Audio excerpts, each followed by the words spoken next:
Welcome back to another high-level match of StarCraft 2. What I've got for you today is a best-of-3 series of Terran versus Zerg, where in game number 1 we find ourselves on the most cursed-looking map that I have ever seen, and it is called Post-Youth. Interestingly enough, this map did not get vetoed between these two, but maybe it'll make sense when you see who these two players are. So first off, in the top right-hand corner of the map, playing with the red Zerg drones, he's got his own face spinning around on the main hatchery. We're looking at none other than Dark's main base. Look at this. It's so weird. Why is there a 2v2 map in the 1v1 map pool? Anyways, his opponent in the opposite corner, another channel favorite, playing with the blue Terran pieces. He goes by the name of ByuN. These two going up against each other, I guess it makes sense that we get the weird maps here. So, of course, the new multiplayer balance patch is live. The new maps are now available as well. I believe it's 5 new ones with 4 of the previous map pools sticking around. And so far, I gotta say, I really do like how the new maps play out. It's one of those situations where as a player, it's maybe not ideal because everything is weird, everything feels strange. But as a viewer, as a caster, it's been an absolute blast to see these maps develop. Now, it's been about a week or so since probably like maybe 4 days or so since I've last seen a game on this map. And it really does seem like every 24 games or so that get played, the entire map meta just changes. So we'll have to see exactly what ended up going down between these two. Now, interesting to note, actually, Dark, as of me recording this right now, I think this series was played a few days back, but as of me recording this right now, he actually just tweeted that apparently he became a father. Yeah, he just tweeted that apparently his first child was just born, which is pretty amazing. So no way that Dark is going to be watching this. But congratulations to Dark. Pretty exciting times. I see him play so many StarCraft 2 tournaments, but maybe that's gonna... I don't know. I don't know what it's like to be a dad, but I can imagine it might be difficult to participate in literally everything when you don't get as many hours of sleep. He did call his child a Zergling, and he did call his, I think, wife a spawning pool in the tweet, which is interesting. His little Zergling was born. Something along those lines is what he said. It was actually pretty cute. Alrighty, let's see. First Reaper goes in. This is so strange. Look at the queens. Like, the creep touches. The creep from the main base is not supposed to touch the creep from the natural yet. Dark immediately posting the little haha, you're a bit of a... And then, you know, ByuN with a little crying emoji. Fair enough. Oh no. Oh no. Now you've done it, Dark. I still don't speak Korean, but ByuN usually loves having long conversations. Yeah. What better time than to, you know, have a conversation with your friends than in the middle of a game of StarCraft when you're playing at, well, over 300 average actions per minute. May as well add a little bit of typing. I tested this, by the way. Typing in the in-game chat does not count towards your APM. Yeah, there's a couple of things in StarCraft that don't count towards your APM. I guess typing in the chat makes a lot of sense. However, one thing that does always confuse me a little bit is that using camera control groups, so camera hotkeys, in my case I have those set up for F1 through F6, hitting those buttons does not count as an action. Which I guess makes some sense. Really? Are we gonna go for a gold base already, Dark? I mean, he does have a few gold and mineral fields in the main base. I guess it'll allow him a little bit of cash. This is very easily snipeable right now, though. Or maybe he's planning on just typing some more, so he just sent the drone a bit early? Alright. Well, there we go. ByuN going for the classic 1-2 punch. First off... yeah, he's also confused about the hatch timing. First off, he, you know, typed in the in-game chat, and then he hoped his opponent would be typing back to him so he could kill the drone. Didn't quite happen that way. Dark no longer responding. Alrighty. It's a very quick Roach Warren 2 on the back of this. I think this is about 340 or so that he started up that Warren. I'm assuming this is just going to be defensively, because he doesn't actually have a Zergling speed. He's not saturating the gas yet. I mean, this is a Dark game to a T for now. I... finally see a saturation over here. We're gonna have some safety spore crawlers. Now finally we're gonna make some units. Have we seen any attacking units yet from the Zerg? No. So that's actually an interesting change. Dark just completely skipping the early game Zerglings, because I guess he doesn't need them. Since that first Reaper got killed by the Queens alone, and since the Queens can help each other out because the creep over here in the middle touches, apparently you can cut out those first couple links very easily. Okay. Yeah, because of that you don't really need gas early on either. Interesting style to play it. Or interesting style to play over here now. At this point, Stimpec is done. Losing these roaches is very suboptimal. That is a very early timing, by the way, for Stimpec, considering that there were a couple Hellions going around. ByuN has already gotten himself a triple command center done at this point too, and he's gonna go into the good old marine production with siege tanks as well as medevacs. It seems like most of the new maps do have some fantastic siege tank positionings. So I can imagine on this one, well, if you want to harass the gold base, we haven't actually sent drones yet. Are we not gonna transfer drones for it? That actually surprises me a bit. He just made like 4 workers for that gold base, and that's about it anyways. There's obviously a bunch of really good locations where you can have the high ground advantage, especially to a Zerg player or versus a Zerg player that takes this gold base so quick. More Hellions are gonna go around the map, and it looks like we're gonna go for even more barracks. So that's barracks number 4 and 5 coming up. No 4th command center or anything along those lines yet. This has been a pretty greedy opener by ByuN as well, but not quite as greedy as that Dark has been playing. He's already gonna go for another base. Alright. Big marine drop inside of the main. Roach Warren itself in a bit of trouble. Okay, one of the medevacs does end up going down. Sorry, one-way trip for you guys. New Roach Warren did fire up already, but I kind of like the idea of committing here. Just a handful of Hellions trying to be as annoying as possible. He panicked and made an infestation pit as well as a baneling nest. I think those are gonna stay. Yeah, most people panic and make like a spore crawler, but apparently Dark's like, no. Baneling nest, infestation pit, that's what we need. Well, now this siege tank positioning over on the high ground becomes even better. Because you can harass this base, that base, and a bunch of tech. Ooh. Is that Nova? Or just a lady with a vulture bike? What about this one? Oh, same image. Same image. Advertiser decided to go for the entire thing. Fair enough. Yeah, one thing that I did notice on this map is that in between the bases, there is a, I don't know, like a Murloc Marine and a lady putting on latex gloves. Make of that what you will. Hive coming up right now for the Zerg 2. So this is an exceptionally greedy game right here by Dark, and he's not really being punished for it very much. That surprises me a bit.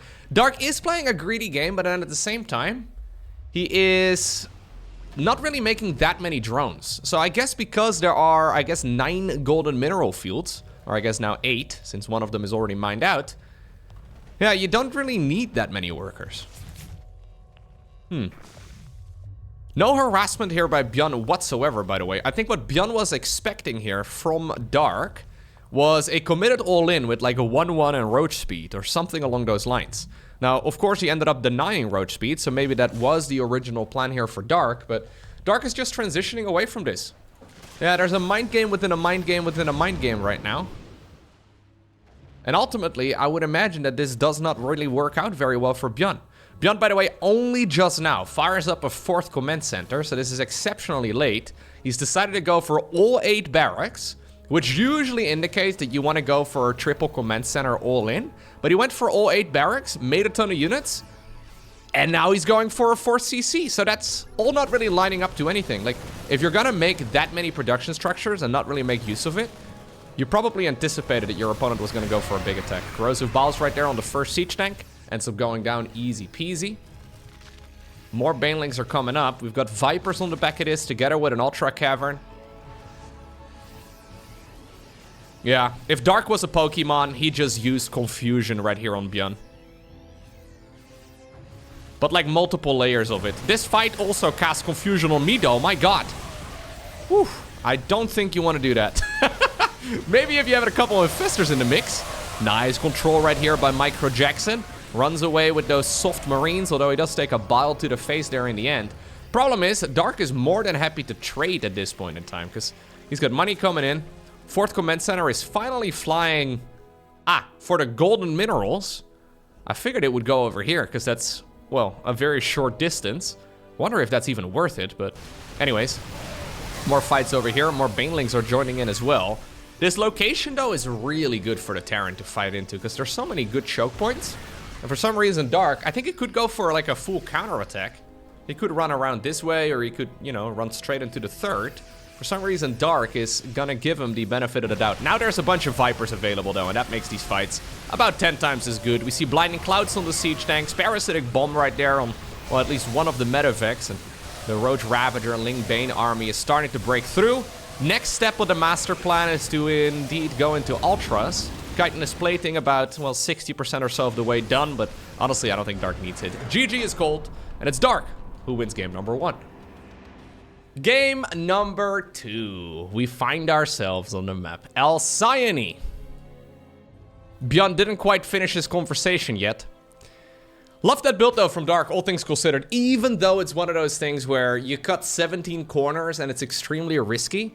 When you sort of see what ByuN decides to go for 1,000 games in a row, you get the feeling of what he's most likely going to be going for in this particular game you're playing too, right? So it seems like ByuN, broadly speaking, he's got like 2 options. Either he decides, okay, maybe 3 options. Either he decides to build his barracks on the other side of the map, not really something he does too much anymore these days, because he's been favoring his main build, and that would be a double Rex on the low ground, which seems to be what he's going for right here. Or, secondly, his other go-to build order would just be the classical 1-1-1 with a little bit of Hellion shenanigans, and then ultimately always into Marines. Now, of course, there's a lot of variety there, but I guess the Dark has got him figured out pretty well, judging by the first game of this series. I don't think he's going to be able to get away with such greed, though, right over here, because this is a double Rex start, and in general, the double Rex is very powerful. You go anywhere from 2 to 5 Reapers, at which point you can harass your opponent very nicely. It depends on whether or not the Zerg decides to go for link speed, or if they decide to go for a quick triple hatch. ByuN is going to have to scout that out. Usually he makes 3 Reapers regardless, and then sometimes he cancels the 3rd Reaper if he sees that he can't really get a lot of damage done with it. Or he adds on 2 more. So 3 Reapers is usually the standard. Sometimes he will cancel the 3rd, sometimes he will go up to 5. And this is one of those builds that kind of forces the Zerg to play an honest game. I think it's smart against players like, for example, Dark in particular, because you're not really allowed to cut a lot of corners here as the Zerg player, because you just kind of, you get destroyed if you don't play accordingly to what ByuN has decided to go for here so far. So this is going to be the moment where Dark figures it out. He's already mining a bit of gas. Should be able to start up the Queens. He will not skip the Zerglings this time around. As a matter of fact, he may even add some more here in just a moment. Drones get pulled out at 100, so he might exactly 100 gas to start up the metabolic boost research. So normally at this point in the game, you'd be hiding a drone on over at the 3rd base, and you try your best to keep that one going. Ooh, drone is going to go down. Nice snipe right there by ByuN. And what's nice about this build is that when it starts off really well... Don't lose the Reaper. Ooh, okay. When it starts off really well, usually it just cruises along. You can get a tempo advantage from like minute 2. Already, actually. I would consider this a tempo advantage right here for ByuN. So he did make the 3rd Reaper. Now he's transitioning away from it, going into a factory, building a command center at home as well. The only downside right here for ByuN, I guess, is that he spawned at the bottom section of the map. And since add-ons always appear on the right side of the structures, this is actually a slight spawn imbalance in the game. Since... Oh my god, this 3rd is so extremely late. If he gets that drone. Oh, he gets it? Yeah, he gets it. Okay. Sacrifices the Reaper for it, but I think it's okay. He might be able to continue this for a little while longer. He knows that link speed, though, is going to be almost done. And as a matter of fact, Dark already took that 3rd on the left side of the map. But this is a suboptimal spot as well. Anyways, if ByuN, that is, if he would have spawned in the top section of the map, those 2 add-ons would have spawned on the right side of the structure, at which point they wouldn't be so exposed. I've seen a lot of games where these very exposed add-ons can kind of be an issue, but I'm assuming it's going to be Stimpack. There it is.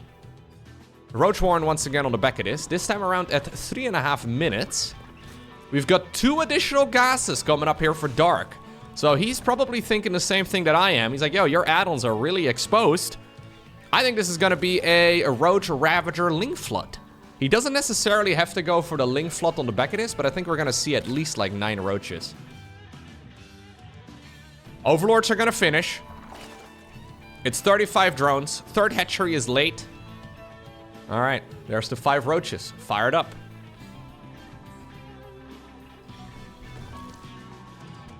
Cloaking field on the back of this for ByuN. That's a funky follow-up. You rarely will see double tech lab here. Huh.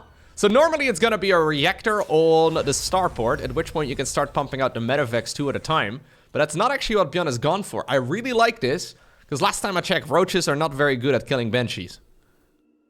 So yeah, this is going to be the link flood variant. If ByuN would have gone for the classical approach, where you do indeed go for the medevacs here, and he would have skipped banshee play altogether, I think he would have been in a little bit of trouble. Especially since his Stimpak seems slightly delayed.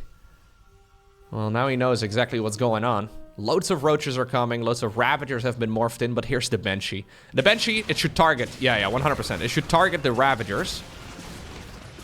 ByuN knows that Stimpak is the most important upgrade. Oh, great stuff. Give this lady a medal. In the pipe, 5x5, whatever she says. I don't know what she says, but she's done an amazing job. Really? Did we just hide on the right side and now we're still gonna commit to the push?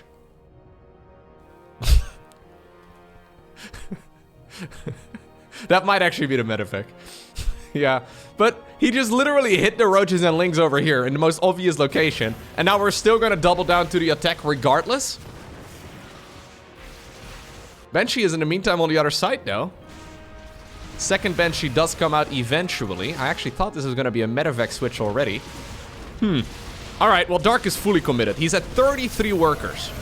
No way he can play a macro game. ByuN is so confident that he just starts up 3 barracks in the middle of this fight. Yeah, 2 Banshees at home. I don't think this is really going to happen until, or even if he kills all of the SCVs here.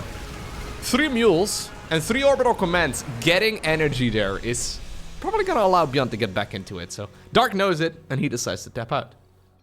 And that will take us to the map that is, in my mind, named after the worst Darkest Dungeon 1 expansion. We find ourselves on Crimson Court. I have no idea how many people have even really played Darkest Dungeon. I love that game, it's great, but I will never play the Crimson Court ever again because, my god, that DLC was just the worst. Anyways, this is a map that has actually, I've seen some cool games on this one so far. Yeah, it seems like a pretty solid macro map, all things considered, with a few different twists. So the best way to view this map is, I guess you can sort of see it on the mini-map, right? So the entire, like, top left-hand section over here is only accessible after you destroy a bunch of rocks or if you mine out, for example, these mineral fields. And the same can, of course, be said for the right side of the map, too. So initially, the entire center section of the map is where the game will take place, and then usually, as time goes on, you get those outer bases, too. Now, of course, there are some interesting ways to expand, especially for Terran. Like, you could build your third command center over here and then actually fly it across. And it seems to be quite annoying for the opponent to try and harass it, but this is one of those maps that hasn't really been properly figured out yet, and I can imagine it's gonna take us a couple of months before we will really see exactly what is possible here. Some good experimentation. Always nice to see. It really does feel in a strange way like a map with island bases, despite the fact there's no islands. It really does feel like an island base. Yeah, all of these 3 expansions on the left side and these 3 right over here in the bottom right as well. They really do feel like islands. Now, historically, island bases were on StarCraft maps. So they would literally be like right over here, for example, in the middle of nowhere with only a little piece of terrain around it. That heavily favor Terran because they could fly a command center on over there and Zerg and Protoss would just never take them. So we haven't really seen them in many, many years. It was a cool idea, but then everybody realized, yeah, this is way too good for Terran. This kind of feels like a modern iteration of island bases, even though they're not an island. We need a better name for it. Yeah, like a pseudo-island or something. It's a good way to describe it. But that term, I guess, only really makes sense if you have played StarCraft for literally a decade or more. Which, you know what? I've got a feeling even a decade ago, this game is so old now, that even a decade ago, we didn't have island bases on map pools anymore. Or any of the maps.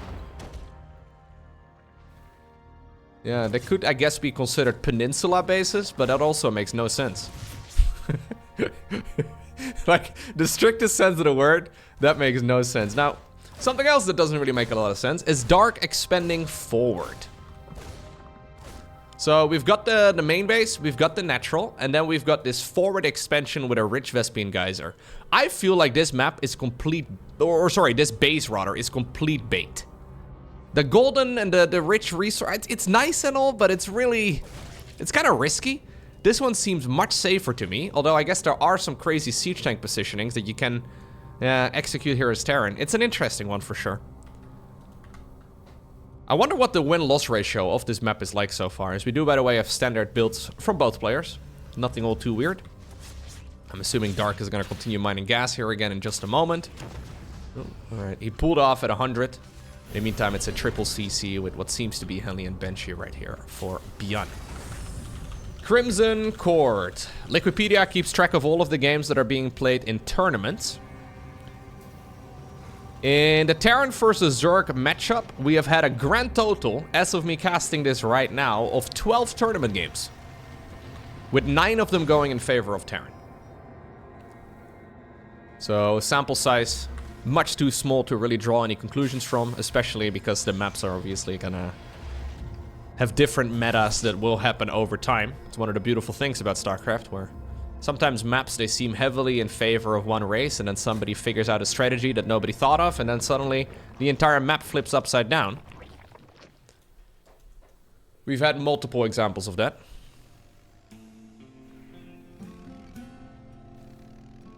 Anyways, let's see. Ooh. ByuN heard about my Pokemon reference earlier. He decided to hide his Hellions in the tall grass. Sadly for him. There's literally an Overlord up ahead. Alright, Dark is gonna scout. Crazy idea. We're faking out the Banshee cloaking upgrade. So that is Interference Matrix. Cheap upgrade. It is, of course, for the Raven. And just starting up the upgrade, ByuN sees, of course, or Dark rather, sees the green light inside of the tech lab. That's gonna immediately force out a bunch of Spore Crawlers. At which point ByuN, after killing the Overlord, decides to cancel it. Which is pretty sweet. Then again, though, I guess against any sort of Banshee play, you would rather have a bunch of spores either way. So if you see the Overlord, yeah, scout coming in like that, it may just be a good idea to fire up any upgrade just to try and confuse your opponent a little bit. Easiest mind game you can do. Just don't forget to cancel it.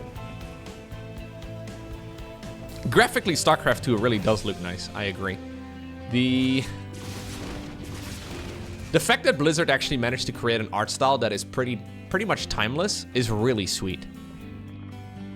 This is something that Blizzard historically has always been very good at. They don't really have ugly looking games. Like, sure, some of their games look a little dated, but nobody is gonna say that World of Warcraft, like even World of Warcraft Vanilla, is an ugly game. Like, if you zoom in on some of the textures from Vanilla, wow, sure, I'll agree with you. But overall, this game has had a couple of graphic improvements over the years.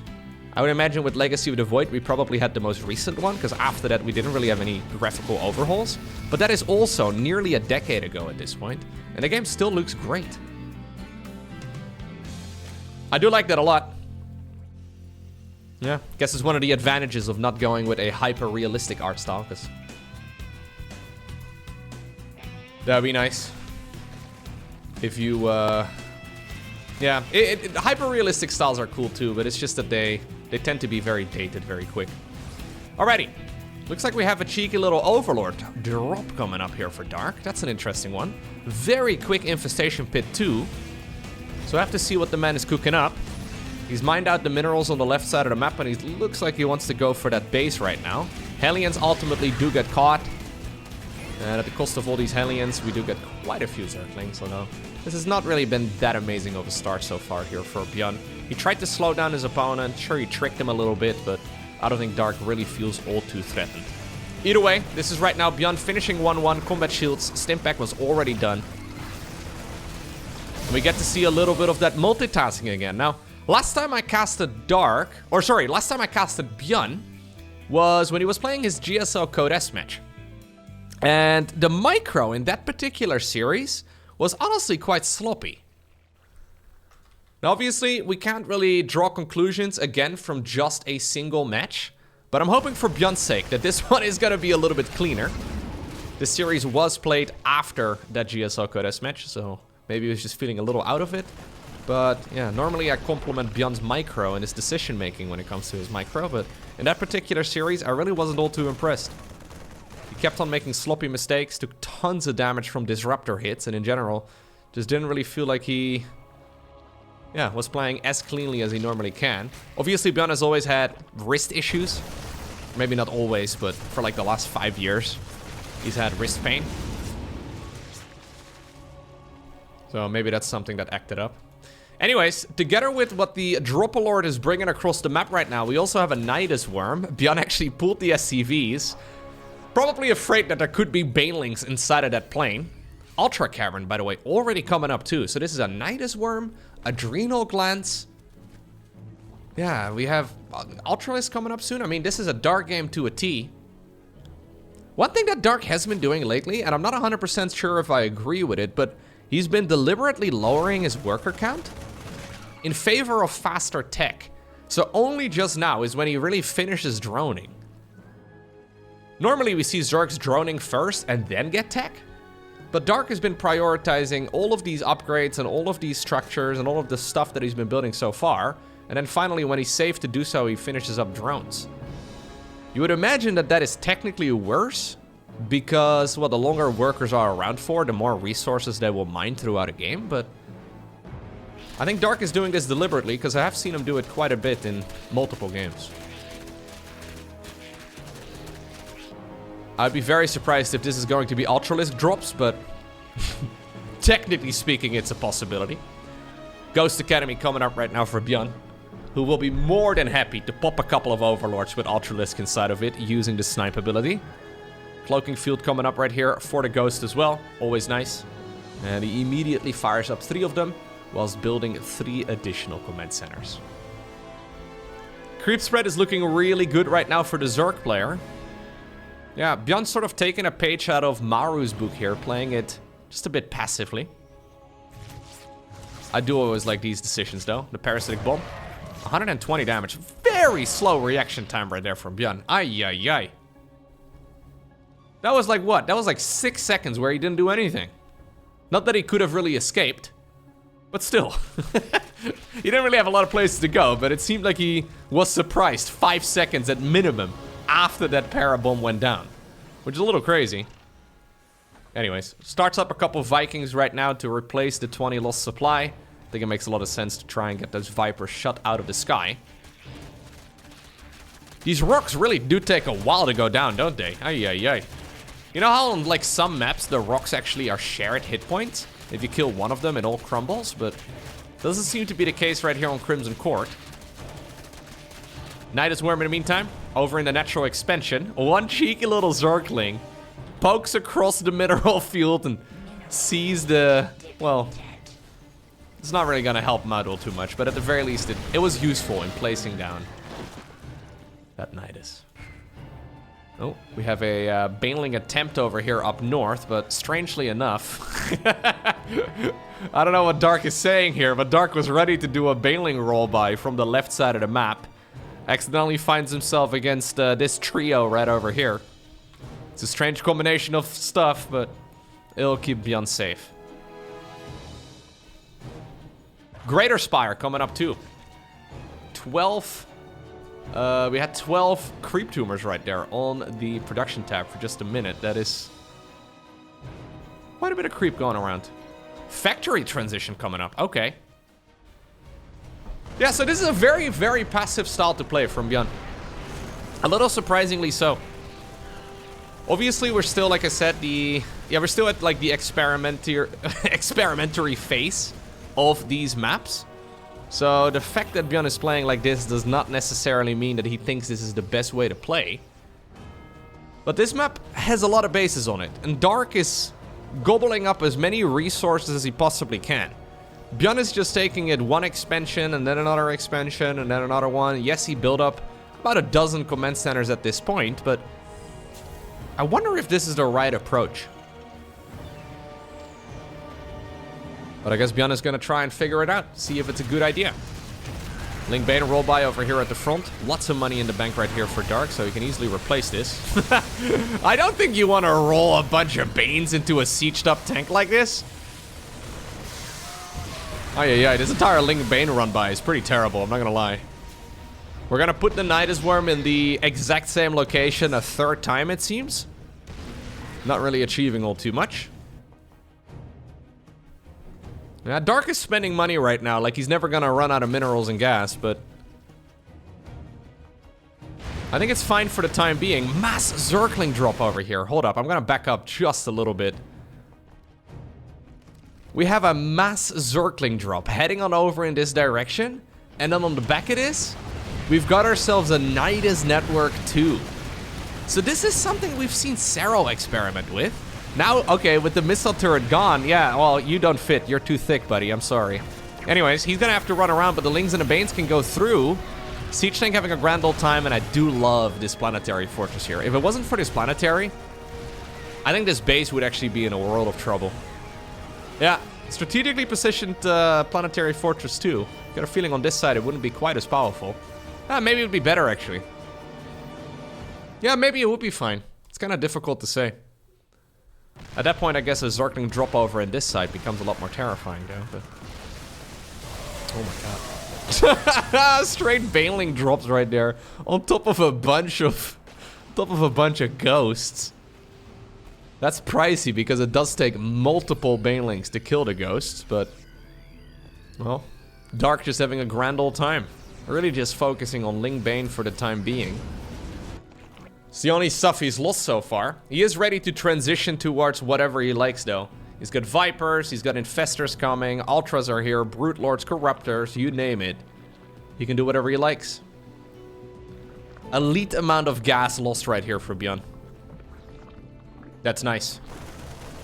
The next amount that would be nice is 9,001, I guess, but it's over 9,000. Okay, I'm not gonna do that. It's bad for my voice, but still. Vegeta, what does the scouter say about his power level? Yeah, that would be the next one. I don't think there's anything between 1,337. After 9,001, I guess it would be 80085. Although that, at this point, is a boomer joke. Anyways. Got ourselves the good old starport transition right now together with the fusion core. Mass Thor has just been fired up right here for Dark. Yeah, I wonder if at this point ByuN is starting to be a little bit concerned because he's become next door neighbors with a Zerg base that has been mining for a long while. Command Center is flying up north too, but at this point it seems like Zerg has had so many expansions. So we have 1, 2, 3, 4, 5, 6, 7... 1, 2, 3, 4, 5, 6, 7, 8. Yeah, 8 bases so far here for the Zerg. So look at the creep spread here. Like, Dark has gobbled up everything.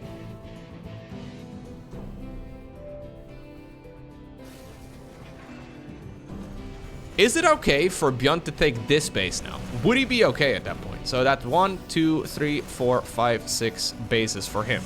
So is it okay for Terran to be 8 base? Or to go up rather against 8 base when you only have 6 to mine yourself? Or is it going to be critical here for ByuN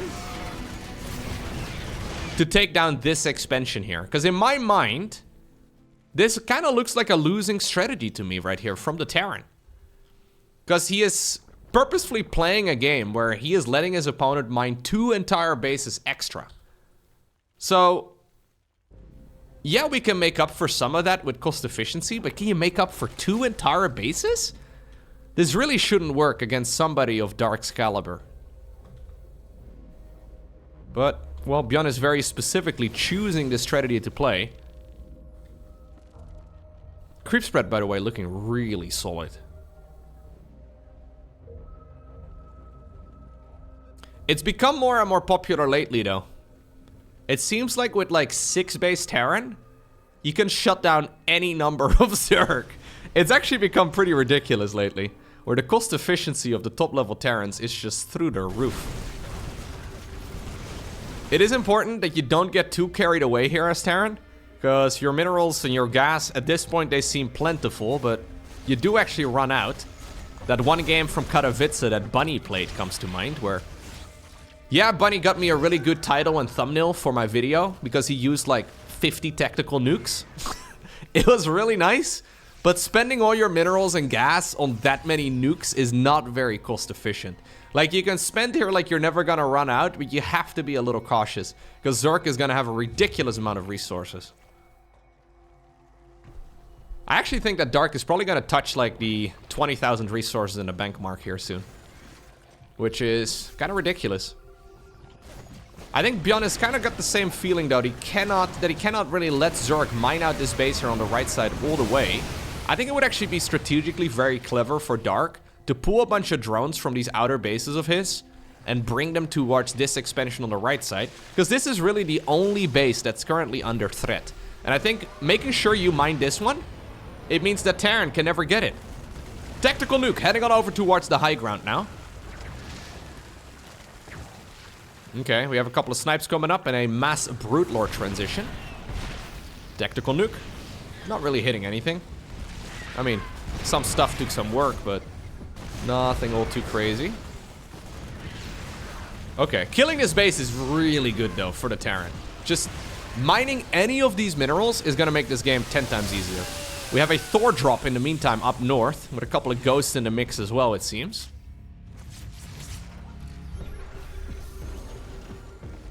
Okay. We may actually have a game where these minerals over here are going to be the most important ones, because these other resources, they kind of seem like a no-brainer. Again, I would love to see a transfer towards the similar base here in the top left-hand corner. Dark has basically taken the 2 contested bases on this map. The only bases that ByuN can possibly really obtain right here from the Zerg, so I think he should prioritize mining those out. That is something we've seen Serral do lately in some of his games, where he brings a Nydus worm and then he transfers some of the drones, and when he's under threat, he pops the drones back into the worm. Which is actually a very cool way of distributing your workers around the map. But anyways. Serral, kicked out of Aligulek for inactivity. Starting up his military service next week. Remember the name. Anyways. Here we go. Siege tank. Thor, Hellbat, Liberator push. One unit that is missing here is the Ghost. How many Ghosts, as a matter of fact, do we have? We've only got 8, and all of them are on the right side of the map.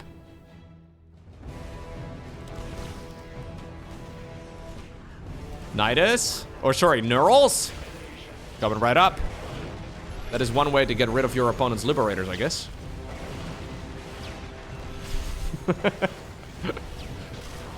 Best counter against Terran units? Terran units.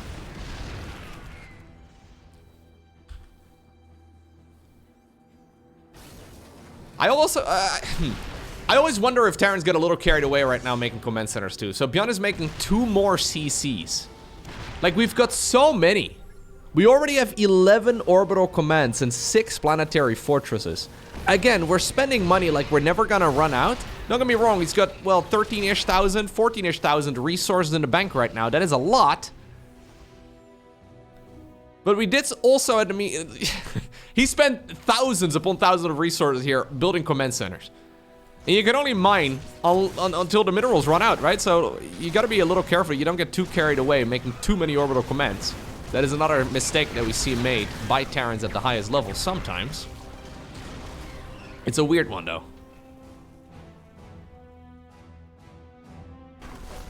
Now this base in the top left, also the Knight. I mean, I'm gonna feel so smug and clever if these bases, the one in the bottom right and the one in the top left, are ultimately the expansions that Dark should have mined out fully. Like, that is gonna give me a sense of superiority that I've not felt in a very long while. Remember 5 minutes ago when I said Dark should transfer drones over there? Oh my god. That may be my call of the year. No, I'm just kidding, but I really do believe that would be 100% the right play. Hero Planetary Fortress from earlier, still helping out. Adding on a couple of Zergling kills. I do think that Dark should actually try and kill a bunch of these Terran structures, because there's a few angles where he can certainly try and hit his opponent. I guess he is busy putting out fires, and he's trying to make sure that he can mine both the top left as well as the bottom right. But now, ultimately, I'm a little afraid for him that we are ending up in a scenario where he's mining neither, because he's trying to defend both, and he can't. Blue Flame Hellbats joining in as well. Love the addition, by the way, of the Blue Flame Hellbats. They're a very powerful tool, especially against Broodlings. So the little dudes that the Brute Lords throw on the ground. They roast them up nice and good. New expansion taken over here by the Zerg, but only for a little while, as we have another massive tactical nuke right here. This is the slowest game I've seen ByuN play in a while, by the way. Look at the resources at this point. These orbital commands have kicked in nicely. Now that our Terran no longer needs to spend money on all of that, apparently he's feeling pretty good about the whole situation. Base in the top left-hand corner, though, now under control of the Terran. And that is huge. The fact that ByuN is actually mining this base is huge. It's incredibly nice.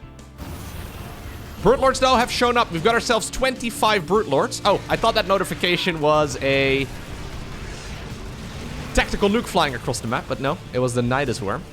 That is a lot of Brute Lords here. We've only got 1 Viking, 15 Ghosts, and 3 Thors. I'm actually a little concerned here that ByuN is just gonna get overwhelmed by the Brute Lord numbers. Normal numbers for Brutes are like maybe 8 to 12 or so. This is significantly more Brute Lords, and ByuN really doesn't have a lot of anti-air. Oh, do we have any detection here? Do we have any detection here? Oh my god, those ghosts are having a grand old time.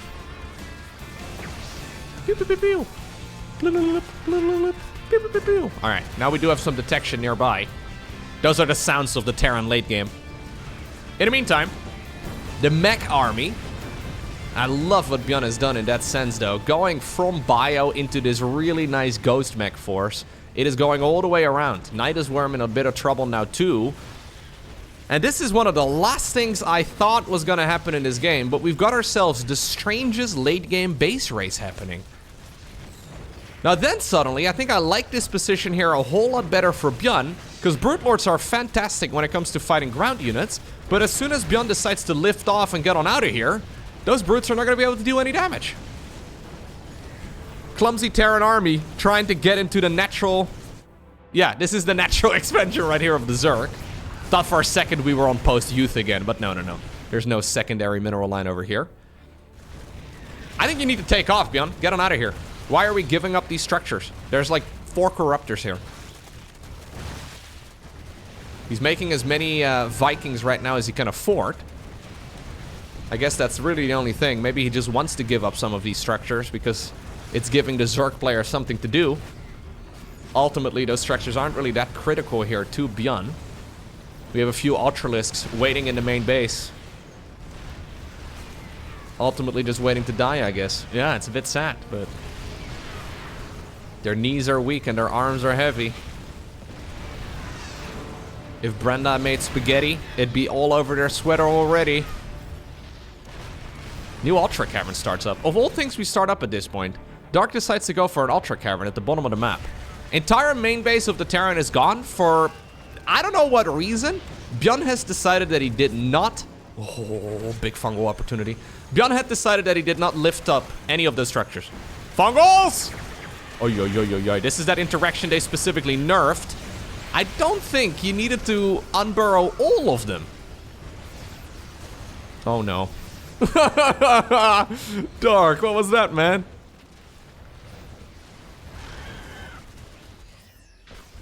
You could have split them up a little bit at the very least. We got like 1 fungal off and then everything got EMP'd 17 times over. Oh, suddenly the Vikings that have been reinforcing this are showing up. We have a lot of Liberators. They're not known for their great air-to-air attacks, but the Brute Lords have absolutely none of those, and suddenly we have a bunch of Liberators and Vikings working together, killing about 24 Brute Lords here. 5 Ultras are coming up. Spawning Pool 2.0 building at the bottom of the map. Dark decides to go for a bunch of additional hatcheries because he doesn't have any larvae. GG is cold, with Dark reduced all the way to under 100 supply. I think this may be the first time that I see somebody GG out with over 10,000 resources in the bank. I don't think you can overextend any more than Dark just did. He got so carried away killing those structures. You know what? I'm gonna make the call here. I think ByuN on purpose. He realized that that was a massive overextension from the opponent. I think ByuN just let all of those structures sit on the ground. He told them, you know what, that's maybe 1,000 minerals worth of stuff going down, maybe like 600 gas or so. I don't really care. If this is going to take those Brute Lords 2 minutes to kill, I will kill literally everything you have in the meantime on the other side of the map. And even though he didn't get to the bottom right-hand corner yet, it's ByuN who obtains the victory. 2-2-1. What a clumsy game.